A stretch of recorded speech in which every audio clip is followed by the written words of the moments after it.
বেতন ভাতাসহ নানা দাবিতে কর্মবিরতিতে রেলওয়ের রানিং স্টাফরা। এতে মধ্যরাত থেকে সারা দেশে বন্ধ রয়েছে ট্রেন চলাচল। ভোগান্তিতে পড়েছেন অসংখ্য যাত্রী। রাত 12টার আগে কমলাপুর থেকে ট্রেন ছেড়ে গেলেও মধ্যরাত থেকে বন্ধ।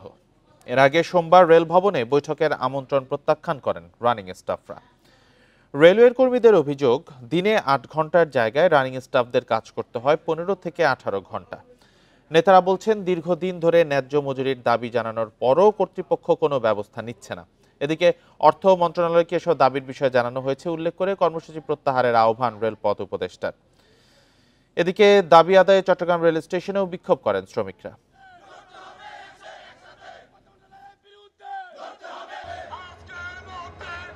আমরা দীর্ঘদিন আশ্বাসে আমরা সময় দিয়ে আসি, শুধুমাত্র আমাদের সম্মানকে যাত্রী সাধারণের কথা মাথায় রেখে আমরা ট্রেন চালাবো না। আমাদের পিঠ দেওয়ালে ঠেকে গেছে, আমরা ট্রেন চালাবো না। আমাদের যে পর্যন্ত আমাদের অধিকার ফিরিয়ে এনে দিব এ পর্যন্ত আমরা আর কোনো ট্রেন চালাবো না। এই অন্তর্বর্তী সরকারকে আমরা সময় দিয়েছি, অন্তর্বর্তী সরকারের মাননীয় উপদেষ্টা আমাদের রেলপথ মন্ত্রণালয়ের, তাকে আমরা সময় দিয়েছি, তিনি আমাদের কোনো কথা গুরুত্ব দিচ্ছেন না। আমরা তো অলরেডি ওদের যেটা ওদের দাবির বেশিরভাগই অলরেডি মেনে নেওয়া হয়েছে। আমরা অর্থ বিভাগের সঙ্গে করে ওটা আদায় করা হয়েছে আর কি। তো এখন বাকি যে এগুলো আছে সেগুলো আমরা অর্থ বিভাগের সঙ্গে আবার আলোচনা করব। ট্রেন চালকদের ধর্মঘট নিয়ে আরো জানাতে চট্টগ্রাম থেকে যুক্ত হয়েছেন সহকর্মী অনুপম শীল। অনুপম শীল, ঠিক কখন থেকে ট্রেন চলাচল বন্ধ রয়েছে? রেল ভবনে বৈঠক কথা ছিল, সেটাও কর্মকর্তা কর্মচারীরা রানিং স্টাফরা প্রত্যাখ্যান করেছেন। তো আসলে এখন রেল উপদেষ্টা যে বলছেন তাদের কর্মসূচি প্রত্যাহার করতে, সেখানে তারা কি বলছেন?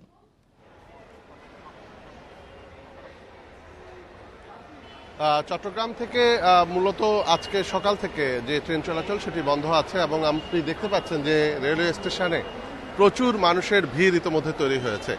সকাল 6টায় চট্টগ্রাম থেকে চট্টলা এক্সপ্রেস ছিল, যেটি ওই ট্রেনটি ছাড়েনি। এখানে যে সমস্ত যাত্রীরা আছেন বেশিরভাগই সেই ট্রেনের যাত্রী।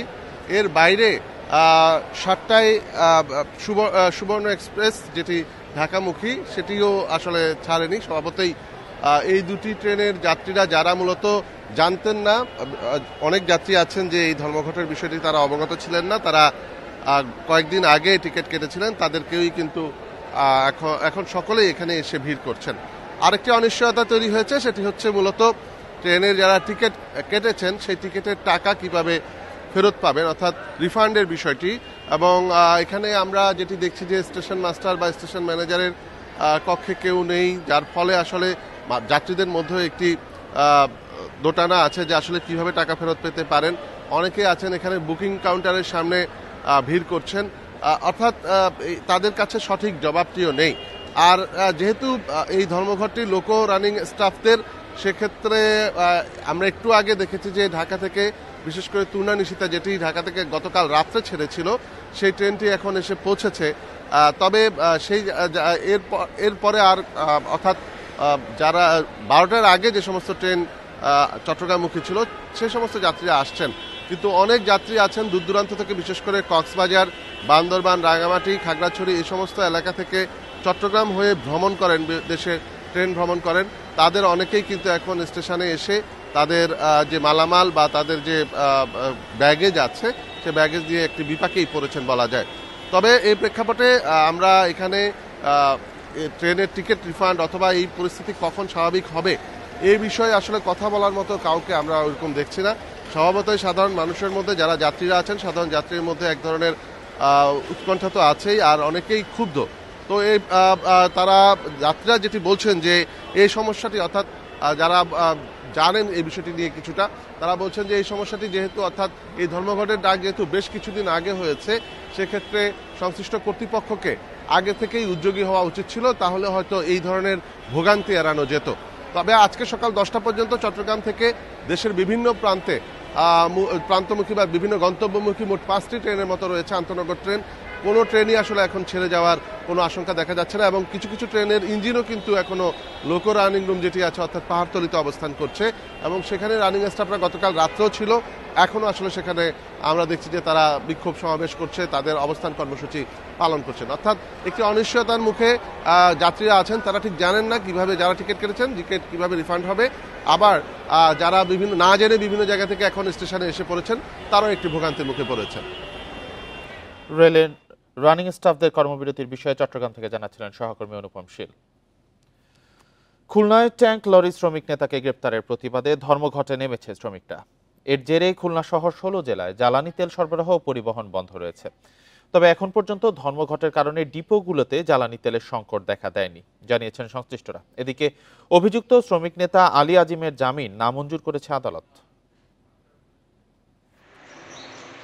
নাশকতার মামলায় খুলনা বিভাগীয় ট্যাঙ্ক লরি শ্রমিক ইউনিয়নের সাধারণ সম্পাদক আলী আজিমকে গ্রেপ্তার করা হয় রোববার দুপুরে।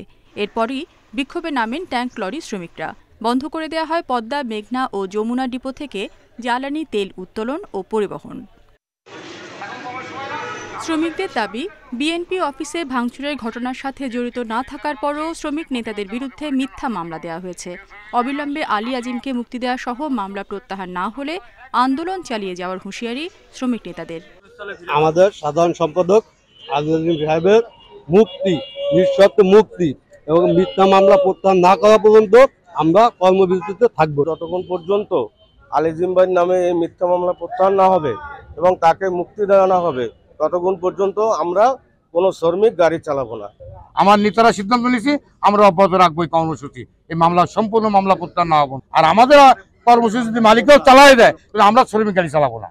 এদিকে সংশ্লিষ্টরা জানিয়েছেন, জ্বালানি তেল উত্তোলন ও পরিবহন বন্ধ থাকলেও মঙ্গলবার দুপুর পর্যন্ত পাম্পগুলোতে সংকটের আশঙ্কা নেই। এখন পর্যন্ত কোনো সমস্যা হয় নাই, যেহেতু গতকাল আমরা তেল উত্তোলন করেছি, আমাদের মজুদ আছে। এইটা যদি আগামীকাল যদি কন্টিনিউ করে, তাহলে শেষ বিকাল নাগাদ আমাদের সংকট তৈরি হতে পারে। বিএনপি অফিসে ভাঙচুরের অভিযোগে খালিশপুর থানায় 21 আগস্ট খুলনা বিভাগীয় ট্যাঙ্ক লরি শ্রমিক ইউনিয়নের কার্যকরী কমিটির 4 সদস্য সহ 12 জনের বিরুদ্ধে মামলা হয়। Independent news. কিছু সুপারিশ নিয়ে সংস্কার কমিশনের সঙ্গে নির্বাচন কমিশনের মত পার্থক্য দেখা দিয়েছে। কিছু সুপারিশ বাস্তবায়ন হলে ইসি স্বাধীনতা খর্ব হবে বলে মনে করছেন প্রধান নির্বাচন কমিশনার। তবে তা এমন মত মানতে নারাজ সংস্কার কমিশন। তারা বলছে, স্বাধীনতা খর্ব নয়, বরং নির্বাচন কমিশনের ক্ষমতা বাড়ানো ও জবাবদিহিতার আওতায় আনার সুপারিশ করা হয়েছে। নির্বাচন ব্যবস্থার সংস্কারের সুপারিশমালার সারসংক্ষেপ 15 জানুয়ারি প্রকাশ করে এর দায়িত্বে থাকা কমিশন, জানিয়ে মধ্য ফেব্রুয়ারি থেকে রাজনৈতিক দলগুলোর সঙ্গে আলোচনা করবে অন্তর্বর্তী সরকার। সুপারিশে আছে, নির্বাচন কমিশনাররা সাংবিধানিক দায়িত্ব পালনে ব্যর্থ হলে ও শপথ ভাঙলে মেয়াদ পরবর্তী সময়ে সংসদীয় কমিটির মাধ্যমে তদন্ত করে সুপারিশসহ প্রয়োজনীয় ব্যবস্থা নিতে রাষ্ট্রপতির কাছে পাঠানোর বিধান করতে হবে। ভবিষ্যতে সীমানা নির্ধারণে আলাদা স্বাধীন সীমানা নির্ধারণ কর্তৃপক্ষ গঠন ও জাতীয় পরিচয় নিবন্ধন সংস্থা নামে একটি স্বতন্ত্র স্বাধীন সংবিধিবদ্ধ সংস্থা গঠনের কথা বলা হয়েছে। সংস্কার কমিশনের অন্তত 3টি সুপারিশের কড়া সমালোচনা করেছেন প্রধান নির্বাচন কমিশনার এএমএম নাসির উদ্দিন। অনেকগুলো সুপারিশ আছে যেগুলো ইনকর্পোরেট করলে, অ্যাকসেপ্টেড হলে ইলেকশন কমিশনের স্বাধীনতা খর্ব হবে, নো ডাউট অ্যাবাউট ইট। যেমন আমাকে যদি পার্লামেন্টারি স্ট্যান্ডিং কমিটির কাছে যেতে হয়, তাহলে আমার স্বাধীনতা থাকবে কোথায়? সিইসির বক্তব্য নাকচ করে সংস্কার কমিশন প্রধান বলছেন, ইসির ক্ষমতা কমানো নয়, বরং বাড়ানোর সুপারিশ করেছেন তারা। আমরা নির্বাচন কমিশনের ক্ষমতায়িত করার চেষ্টা করেছি এবং তারা যাতে তাদের দায়িত্বগুলো সুচারুরূপে সম্পন্ন করতে পারে, তাই আমরা করার চেষ্টা করেছি। সীমা নির্ধারণ একটা প্রায়োগিক কাজ, টেকনিক্যাল কাজ, এবং এটার সঙ্গে পরিসংখ্যানবিদ, ভূগোলবিদ, জনমিতিকার এদের ইনভলভমেন্ট দরকার হয়। এবং এটা ইলেকশন কমিশন যখন করে তখন এক ধরনের বিতর্ক সৃষ্টি হয়, যেটা আমরা গত 15 বছরে অনেকবার দেখেছি। এবং এগুলো যদি বাস্তবায়ন হয়, ইলেকশন কমিশন প্রকৃত অর্থে একটা শক্তিশালী ইলেকশন কমিশনে রূপান্তরিত হবে। অতীতে দায়বদ্ধতার সুনির্দিষ্ট কোনো জায়গা না থাকায় নির্বাচন কমিশন নির্বাচনী অপরাধ করেও পার পেয়েছে। এই চিন্তা থেকেই ইসিকে দায়বদ্ধ করার সুপারিশ করা হয়েছে বলে মনে করে সংস্কার কমিশন। স্বাধীনতা মানে তো আমার যা ইচ্ছা তাই আমি করবো, তা হতে পারে না। এবং এই রকম একটা মেকানিজম যদি থাকতো, তাহলে হয়তো অতীতে যে নির্বাচনগুলো হয়েছে, সেই নির্বাচন যারা করেছেন তারা কিন্তু নিজেদেরকে প্রশ্ন করতেন যে আমাদেরকে কেউ দেখছে, মনিটরিং করছে, একটা বডি আছে, তখন তারা এই ধরনের নির্বাচন করার সাহস পেত না, হয়তো অনেকে পদত্যাগ করে চলেও যেত। ইসির জনবল ও বাজেটের দায়িত্ব সংসদীয় কমিটির হাতে দেওয়ার সুপারিশ নিয়েও মতবিরোধ দেখা দিয়েছে সিইসি ও সংস্কার কমিশনের মধ্যে। Mahmudul Hasan, independent news, Dhaka. আগে যেমনটি জেনেছেন, খুলনায় ট্যাঙ্ক লরি শ্রমিক নেতাকে গ্রেপ্তারের প্রতিবাদে শ্রমিকরা ধর্মঘটে নেমেছেন। এ নিয়ে আরো জানাতে খুলনা থেকে আমাদের সাথে যুক্ত হয়েছেন সহকর্মী অভিজিৎ পাল। অভিজিৎ পাল, ট্যাঙ্ক লরি শ্রমিকরা আগেই বলেছিলেন যে আলী আজিমকে মুক্তি না দিলে তারা ধর্মঘট প্রত্যাহার করবেন না, আন্দোলন চালিয়ে যাবেন। সেক্ষেত্রে এখন আদালত থেকে নামঞ্জুর করেছে তার জামিন। সেক্ষেত্রে তারা ধর্মঘট চালিয়ে যাবেন কিনা, আর এতে কি প্রভাব পড়তে পারে যদি তারা এটা কন্টিনিউ করেন? আজকে তৃতীয় দিনের মতন খুলনাতে ট্যাঙ্ক লরি শ্রমিক ইউনিয়নের যে কর্মবিরতি সেই কর্মবিরতি চলছে, এবং যার ফলে যে দেখা গিয়েছে যে খুলনাতে যে পদ্মা, মেঘনা, যমুনা তিনটি তেল ডিপো রয়েছে, সেই তিনটি তেল ডিপো থেকে তেল উত্তোলন বন্ধ রয়েছে।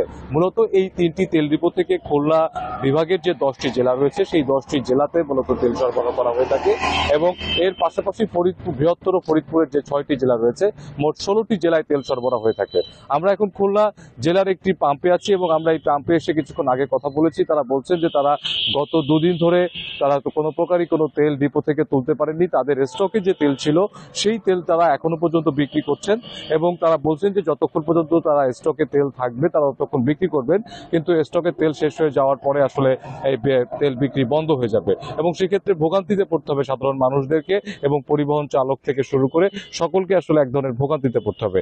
আমরা গতকালকে যখন দেখেছি যে শ্রমিক ইউনিয়নের নেতৃবৃন্দের সঙ্গে তারা একটি দুপুরবেলা যখন বৈঠক করেন, এবং সেই সভা থেকে তারা ঘোষণা দেন যে যেহেতু তাদের সাধারণ সম্পাদকের জামিন এখন পর্যন্ত মঞ্জুর হয়নি এবং তাকে জেল হাজতে প্রেরণ করা হয়েছে, সেহেতু তারা তাদের এই আন্দোলন চালিয়ে যাবে। পাশাপাশি তাদের 4 জন নেতা আছেন, যে 4 জন নেতার নামেও একই মিথ্যা মামলা রয়েছে, সেই মামলা প্রত্যাহার না হওয়া পর্যন্ত তারা তাদের এই আন্দোলন চালিয়ে যাবে। তবে এখনো পর্যন্ত প্রশাসনের সঙ্গে তাদের সাথে আসলে কোনো যোগাযোগ করা হয়নি। আমরা খালিশপুর থানার যিনি ভারপ্রাপ্ত কর্মকর্তা আছেন তার সঙ্গে আমরা কথা বলেছি। তিনি আমাদেরকে যেটি জানিয়েছেন যে এই ট্যাঙ্ক শ্রমিক ইউনিয়নের যিনি সাধারণ সম্পাদক রয়েছেন, তিনি একটি গত 21শে আগস্ট হওয়া একটি মামলা, বিএনপি কার্যালয় ভাঙচুর মামলার তিনি একটি আসামি, এবং এজাহারভুক্ত আসামি হওয়ার কারণেই তাকে মূলত আসলে গ্রেপ্তার করা হয়েছে এবং আদালতের মাধ্যমে জেল হাজতে প্রেরণ করা হয়েছে। পুলিশের কাছে আসলে এজাহারভুক্ত আসামিকে ছেড়ে দেওয়ার এরকম কোনো আইনানুগ বিষয় নাই, এবং তার জামিনের বিষয়টিও যেহেতু আইনানুগ বিষয়, এই কারণে তারা বলছেন যে আদালতই এই ব্যাপারে আসলে সিদ্ধান্ত নেবেন। কিন্তু শ্রমিকদের এই আন্দোলন, চলমান আন্দোলনকে আসলে বন্ধ করার জন্য আসলে কোনো উদ্যোগ নেওয়া হবে কিনা এখন পর্যন্ত আমরা প্রশাসনের কাছ থেকে তেমন কোনো আশঙ্কা পাইওনি, এবং শ্রমিক নেতৃবৃন্দ যারা রয়েছেন তারাও জানিয়েছেন যে প্রশাসনের পক্ষ থেকে তাদেরকে এখনো পর্যন্ত আসলে জানানো হয়নি। আজকে রবিবার দুপুর থেকে শুরু হওয়া আসলে যে এই কর্মবিরতি, সেই কর্মবিরতির আজকে তৃতীয় দিন, এবং আজকে তৃতীয় দিনের মূলত কর্মবিরতি রয়েছে, এবং আমরা জানতে পেরেছি যে সকাল 10টার দিকে আসলে শ্রমিক নেতৃবৃন্দ তারা তাদের কার্যালয়ের সামনে আবারও তারা সমাবেশ করবেন, এবং সমাবেশ থেকে তারা তাদের যে দাবি দেওয়া সেই দাবি দেওয়াগুলো তুলে ধরবেন। ট্যাঙ্ক লরি শ্রমিক ধর্মঘটের বিষয়ে খুলনা থেকে জানাচ্ছিলেন সহকর্মী অভিজিৎ পাল। বেতন ভাতা সহ নানা দাবিতে কর্মবিরতি শুরু করেছে রেলওয়ের রানিং স্টাফরা। এতে মধ্যরাত থেকে সারা দেশে বন্ধ রয়েছে ট্রেন চলাচল।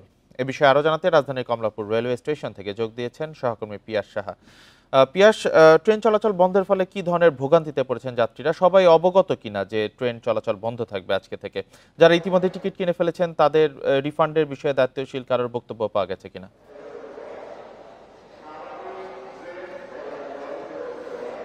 আচ্ছা, যেমনটি আমি রাত্রে সংবাদে জানাচ্ছিলাম যে আজকে রাত ঠিক 12টা 1 মিনিট থেকে ট্রেনের যে কর্মবিরতি চলছে সেটি কিন্তু আজকে ঠিক রাত 12টা 1 মিনিট থেকে শুরু হয়েছে, এবং রাত 12টা 1 মিনিটের আগে যে ট্রেনের শিডিউল ছিল এই কমলাপুর স্টেশনে, সেই ট্রেনগুলো কিন্তু আসলে রাত 1টা 15 নাগাদ কমলাপুর স্টেশন ছেড়ে চলে গেছে, এবং তারপরে কিন্তু আসলে 12টা 1 মিনিটের পরে যেসব ট্রেনের শিডিউল ছিল কোনো ট্রেনই কিন্তু আসলে কমলাপুর এই স্টেশন ছেড়ে চলে যায়নি। এবং আজকে 4:40-এ প্রথম ট্রেন ছিল, আসলে ওই ট্রেনটি কর্মবিরতির কারণে যাওয়া হয়নি, কিন্তু এখানে যারা ট্রেনে আগে থেকে টিকিট কেটে রেখেছিল দেখতেই পাচ্ছেন কমলাপুর এইখানে স্টেশনে কিন্তু অনেক মানুষ এখানে এসেছে, এবং তারা কিন্তু জানতেন না যে আজকে কর্মবিরতিতে রয়েছে ট্রেনের যে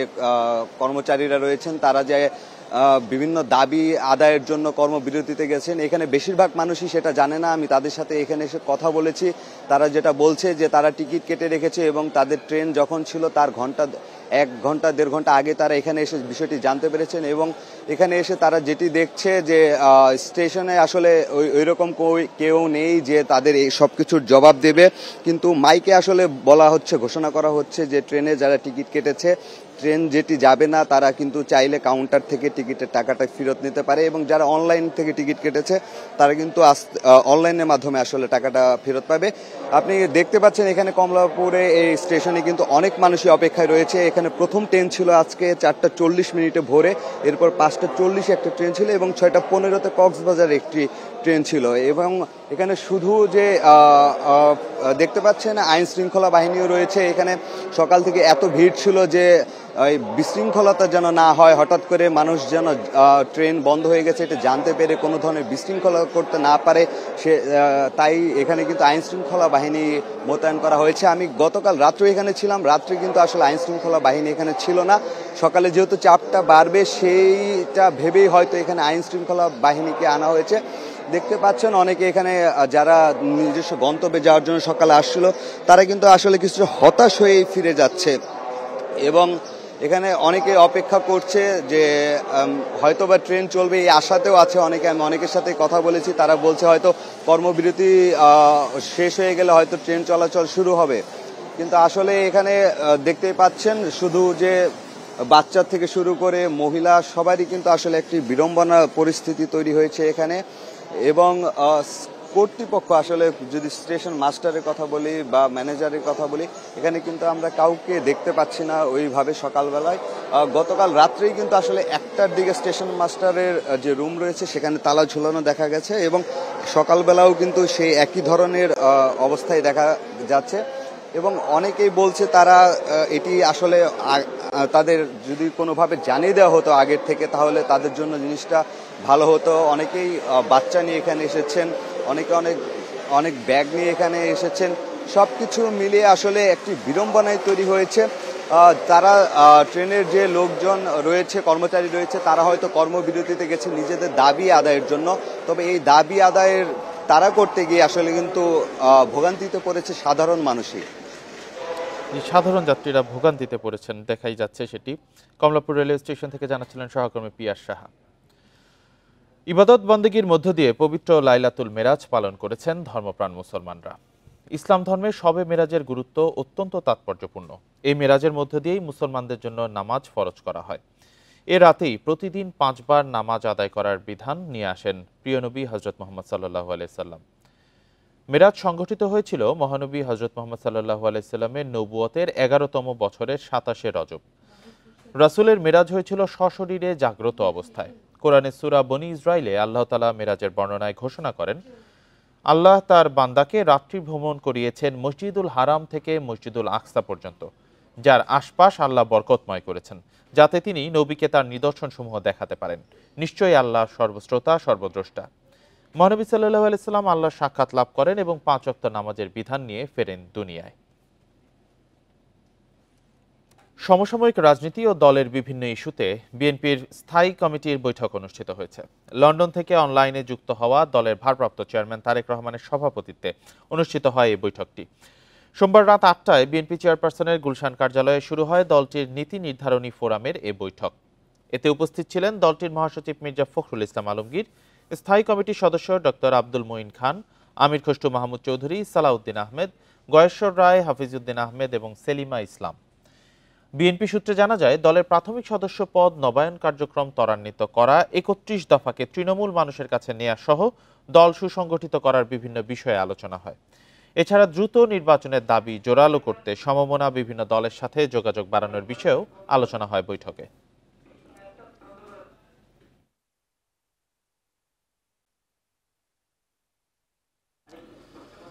ফ্যাসিবাদ বিরোধী শক্তিগুলো একে অন্যকে আঘাত দিয়ে কথা বলবে না, এমন আশ্বাস দিয়েছেন বিএনপি মহাসচিব মির্জা ফখরুল ইসলাম আলমগীর।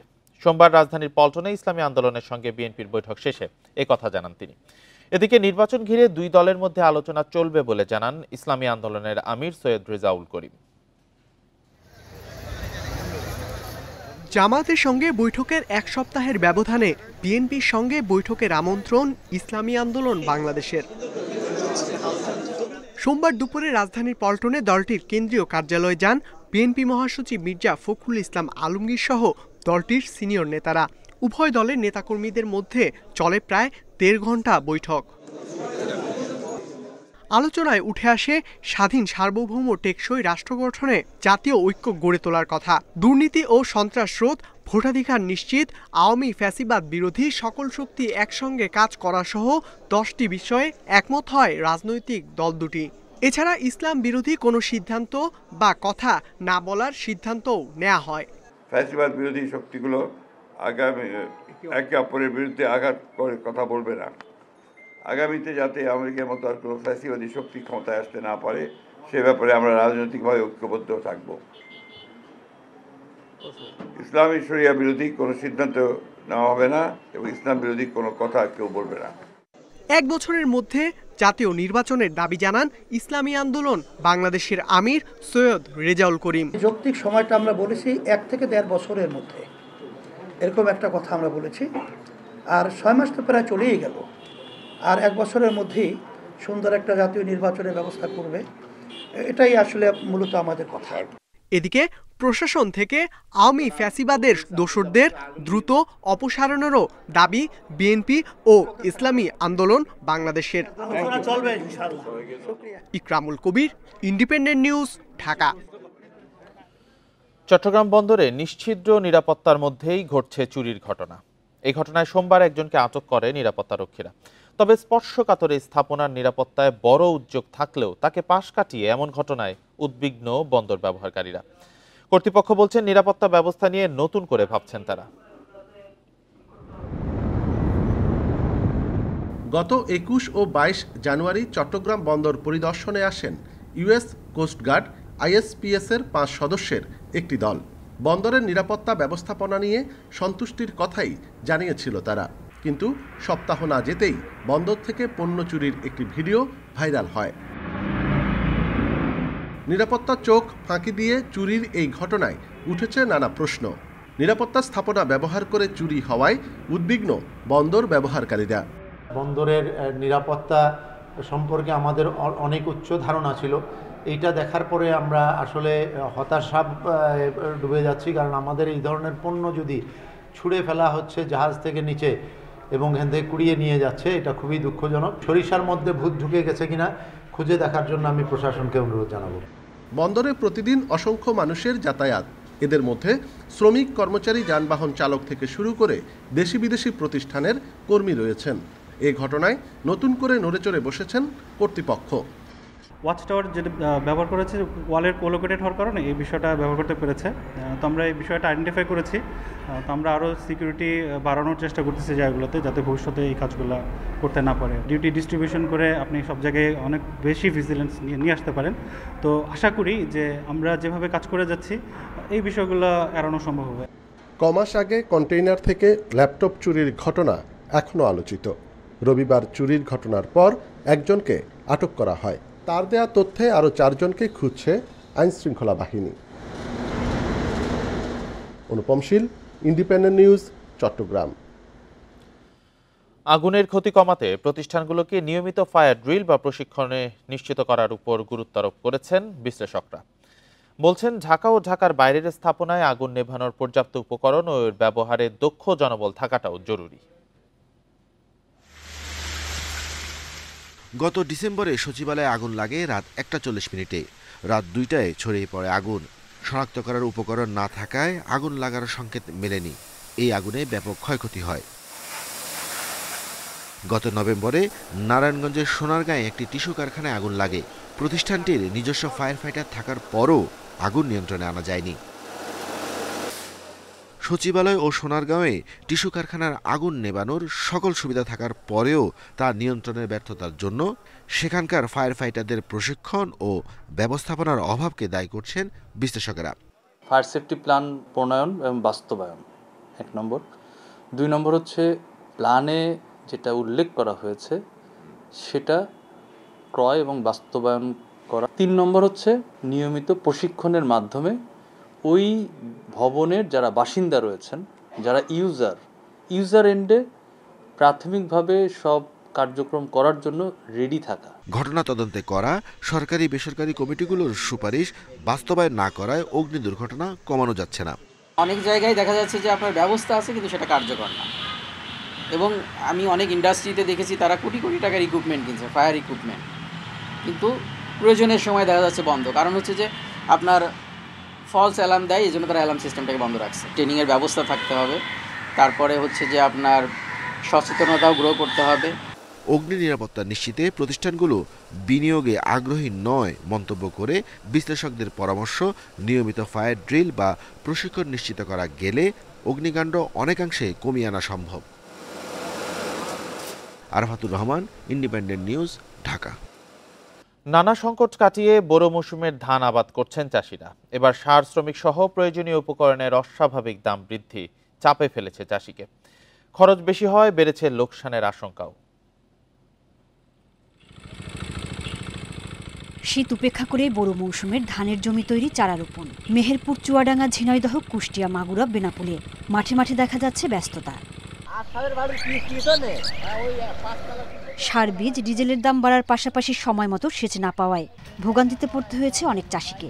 তবে সবুজে মাঠ ভরিয়ে তোলার চেষ্টায় ত্রুটি রাখেননি কেউ। 2 বিঘে জমিতে একটা সেচ নিতে হলে 2.5 লিটার তেল লাগে, তাহলে একদিন পর পর সেচ দেওয়া লাগে। বীজের বাজারেও আমরা আমাদের মনিটরিং অব্যাহত রেখেছি। বেশি নেওয়ার কোনো অভিযোগ আসলে যদি সুনির্দিষ্টভাবে পাওয়া যায় তো আমরা সেক্ষেত্রে ব্যবস্থা নেব। নানা সংকটে ভুগতে হয়েছে ফরিদপুর, গোপালগঞ্জ, পিরোজপুরের চাষিদেরও। পাবনায় শ্রমিকের মজুরি 500 টাকা থেকে গিয়ে ঠেকেছে 700-তে। নাঙ্গল বা 1200 টাকা, ময়দা 400 টাকা, প্রচুর টাকা খরচ। নাটোরে বিল থেকে পানি নামতে দেরি হয়, বোরো আবাদে কিছুটা সমস্যায় পড়তে হয়েছে। সুনামগঞ্জেও কিছু জায়গায় জলাবদ্ধতায় ব্যাহত হচ্ছে আবাদ।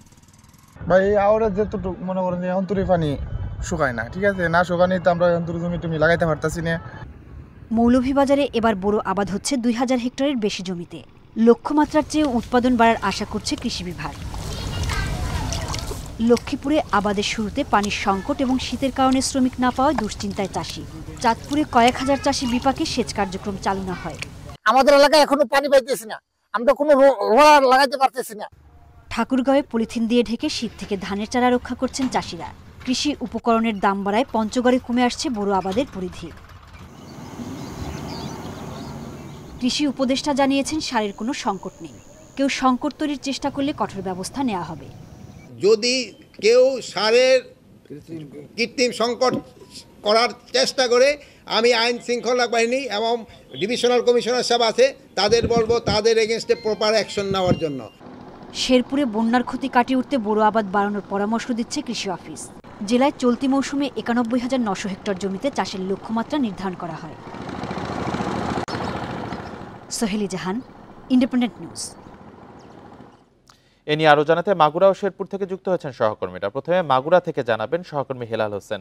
হেলাল, মাগুরায় বোরো ধান চাষে কেমন ব্যস্ততা দেখা যাচ্ছে মাঠে, আর এবার কি ধরনের সংকট আছে, লোকসানের আশঙ্কা করা হচ্ছে কেন?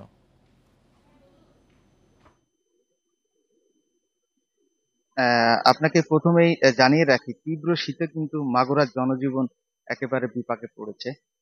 প্রথমেই শীতের শুরুতেই কিন্তু যে বীজতলা তৈরি করা হয়ে থাকে, সেই বীজতলা কিছুটা শীতের কারণে কিন্তু বাধাগ্রস্ত হয়েছিল। তারপরও সংকট কাটিয়ে কিন্তু চাষিরা বোরো আবাদ শুরু করেছিলেন। বোরো আবাদের শুরুতেই মূলত সার সংকটে পড়েছেন মাগুরার যে চাষিরা রয়েছেন। তারা বলছেন যে জমিতে বোরো আবাদের পর চারা রোপণের পরে যে ফসফেট সারটি জমিতে প্রয়োগ করা হয়, জমির উর্বরতা বৃদ্ধি এবং যে চারা রোপণ করা হয়, সেই চারা রোপণের শক্তি বৃদ্ধির জন্য যে সারটি প্রয়োগ করা হয়, সেটি মাগুরার চাষিরা কিন্তু পাচ্ছেন না বলে আমাকে অভিযোগ করেছেন। তারা জানিয়েছেন মূলত সার প্রয়োগ করার না গেলে যে ধানের যে শক্তি বৃদ্ধি হয় সেটি ব্যাহত হচ্ছে, যার কারণে বোরো আবাদে তারা চরম হতাশার মধ্যে পড়েছেন। তারা বলছেন যদিও কালে ভদ্র কিছুটা দোকানে তারা এই সার পাচ্ছেন, সেই দোকানিরা কিন্তু দাম বেশি রাখছেন বলে তারা বলেছেন। এরপরও বোরো চাষিরা যে পরিমাণ তারা চারা রোপণ থেকে শুরু করে বীজতলা তৈরিতে যে পরিমাণ তারা খরচ করেছেন, সেই পরিমাণ কিন্তু তারা বোরো চাষের যে ধান ওঠে তখন সেই পরিমাণ তারা কিন্তু সেই পরিমাণে ন্যায্য মূল্য তারা পান না বলে অভিযোগ করেছে। আমি সারের সংকটের বিষয়ে কথা বলেছিলাম মাগুরা যে কৃষি সম্প্রসারণ অধিদপ্তর রয়েছে সেই উপপরিচালকের সাথে। তিনি আমাকে বলেছেন যে এখন কিন্তু বোরো চাষের ভরা মৌসুম, এই চাষের কারণে কিছুটা সারের সংকট থাকলেও হয়তোবা চাষিরা সেই ক্ষতি পুষিয়ে নিয়ে তারা চাষ করতে পারবেন এবং তিনি মনে করছেন যে তারা ভালো ফলন পাবেন বলে তিনি মনে করেন। এই ছিল মাগুরা থেকে বোরো চাষের সর্বশেষ পরিস্থিতি। জি হেলাল, আপনি সাথেই থাকবেন। এবার শেরপুর থেকে জানাবেন সহকর্মী মেরাজ উদ্দিন। মেরাজ, শেরপুরে বোরো আবাদে কোনো সমস্যার সম্মুখীন হচ্ছেন কিনা চাষিরা? কৃষি বিভাগ কোনো নির্দেশনা দিয়েছে কিনা? হ্যাঁ, আপনি জানেন যে দেশের সীমান্তবর্তী শেরপুর জেলা, এই জেলা খাদ্যের উদ্বৃত্ত একটি জেলা এবং এই সীমান্তবর্তী এই জেলার মানুষের প্রধান কাজ হচ্ছে এবং এই ধান চাষ।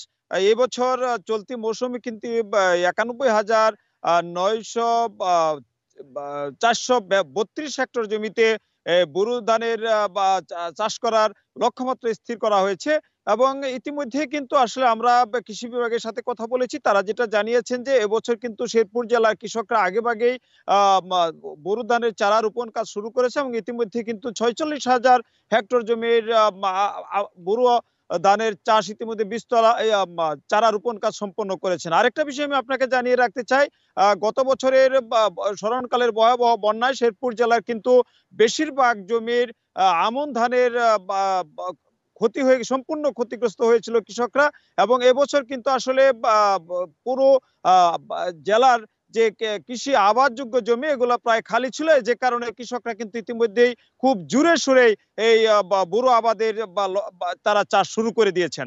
পাশাপাশি আরেকটা বিষয়, আমরা কৃষি বিভাগের সাথে কথা বলেছি, তারা যেটা জানিয়েছেন যে শেরপুর জেলা আসলে মূলত পক্ষে সারের কোনো সংকট এখন পর্যন্ত দেখা যায়নি এবং তারা যেটা প্রত্যাশা করছেন যে কর্মকর্তাদের সাথে, ঊর্ধ্বতন কর্মকর্তাদের সাথে তারা কথা বলেছেন এবং তারা যেটা জানিয়েছেন যে ইতিমধ্যে কিন্তু তাদের সারের কোনো সংকট হওয়ার কোনো সম্ভাবনা নেই বলে আমাদেরকে জানিয়েছেন। পাশাপাশি যে পরিমাণ মজুদ রয়েছে শেরপুর জেলায় সারের এবং মজুদ হচ্ছে, এই অবস্থায় সারের সংকট ভবিষ্যতে হবে বলে তারা মনে করছেন না। পাশাপাশি কৃষি বিভাগের পক্ষ থেকে যেটা জানানো হয়েছে যে কৃষি বিভাগের কর্মকর্তা থেকে শুরু করে সবাই কিন্তু এই বোরো আবাদের জন্য প্রস্তুতি রেখেছেন। পাশাপাশি কৃষকদের সাথে আমরা কথা বলেছি, তারা যেটা জানিয়েছেন যে এবার অনুকূল আবহাওয়ার কারণে তারা ইতিমধ্যে কিন্তু বোরো চাষ জোরে সোরে শুরু করেছেন এবং এই জেলায় লক্ষ্যমাত্রার চেয়ে বেশি জমিতে বোরো আবাদ সম্ভব হবে বলে আমাদেরকে জানানো হয়েছে। পাশাপাশি কৃষি বিভাগের কর্মকর্তারাও জানিয়েছেন এই চলতি মৌসুমে শেরপুর জেলায় লক্ষ্যমাত্রার চেয়ে বেশি জমিতে বোরো ধানের আবাদ হবে বলে তারা আমাদেরকে জানিয়েছেন। বোরো আবাদের বিষয় নিয়ে মাগুরা ও শেরপুর থেকে জানাচ্ছিলেন আমাদের সহকর্মীরা। জুলাই আন্দোলনের পর থেকে দেশের রপ্তানি প্রক্রিয়াকরণ অঞ্চল বা ইপিজেড গুলোতে বিদেশি বিনিয়োগ কমেছে 22.33%। সোমবার এক সংবাদ সম্মেলনে তথ্য জানিয়েছে বাংলাদেশ রপ্তানি প্রক্রিয়াকরণ এলাকা কর্তৃপক্ষ বেপজা। এ সময় জানানো হয় 2023-24 অর্থ বছরের জুলাই ডিসেম্বর সময়ে ইপিজেড এ বিনিয়োগ হয়েছিল $162.6 বিলিয়ন, যেখানে 2024-25 অর্থ বছরের একই সময়ে বিনিয়োগের পরিমাণ দাঁড়ায় $126.3 বিলিয়ন। জানানো হয় পট পরিবর্তন ছাড়াও বৈশ্বিক অর্থনৈতিক পরিস্থিতির জন্য বিনিয়োগ কমেছে। তবে বিনিয়োগ কমলেও এই সময়ে ইপিজেড থেকে রপ্তানি বেড়েছে 22.41%। আর এই ছিল এখনকার সংবাদে। ধন্যবাদ সবাইকে।